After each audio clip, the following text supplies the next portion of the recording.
Now, for more insight into what's going on in Cuba, we cross live now to Dr. Francisco Dominguez, head of Latin American Studies at Middlesex University. Francisco, thank you very much for joining us on the program.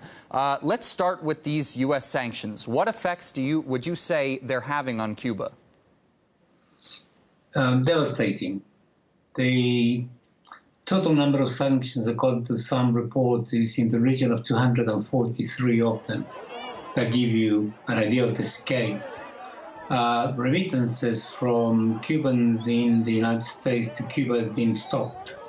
And then there have been specific sanctions and specific measures being taken by the Trump administration in particular to stop tourism from coming into the island.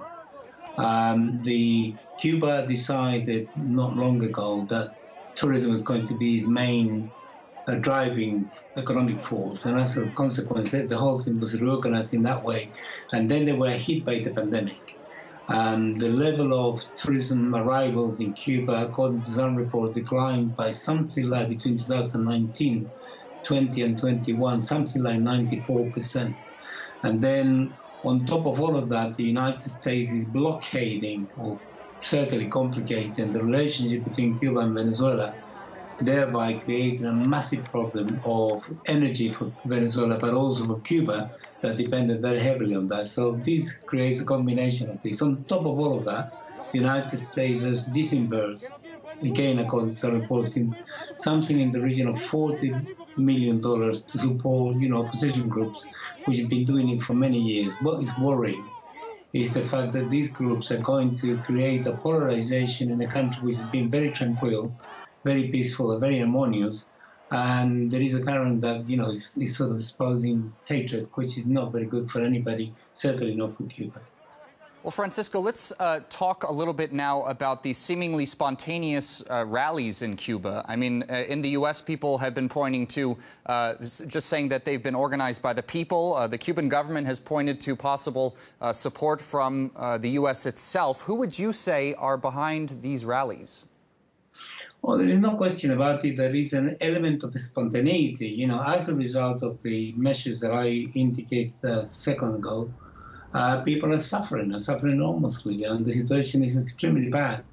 Nevertheless, it is possible with external support, which is the case in Cuba, to organize all sorts of people who are discontent and capitalize on it, and this is what is going on. Something never happened in the other. I don't think it's going to go too far, but certainly is having a significant consequence because they are unprecedented.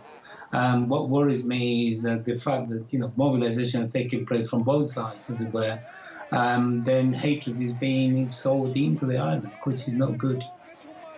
Well, earlier we heard from Joe Biden, who actually, earlier on promised that he would reverse the harsh policies on Havana from the Trump administration. Would you say that this is an instance of a broken promise?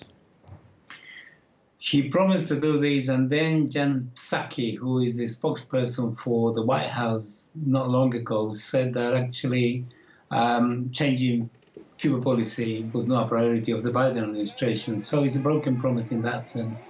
I think he's a bit trapped with his domestic agenda. Biden would like to move perhaps in a more positive direction, but it's impossible for him because he's got a very tight situation both in the Congress and particularly in the Senate. And he doesn't seem to want to complicate his domestic agenda with having something positive towards Cuba, which he promised. And it seems to me that that's what is driving it. And at any rate, there are sections of the state apparatus in the United States, such as USAID, such as the National Endowment for Democracy, possibly the CIA, and other institutions, including the Pentagon, the Southern Command, and certainly, other outfits which are very active in this, not only in Venezuela, but not only in Cuba, but Venezuela and elsewhere. And this is what seems to be complicating the whole thing. And Biden doesn't seem to have the authority or the sufficient support in the key institutions of the United States, such as the Congress and the Senate, to actually challenge this. And this seems to be what is driving it. Dr. Francisco Dominguez, head of Latin American Studies at Middlesex University, thank you very much for your input. My pleasure.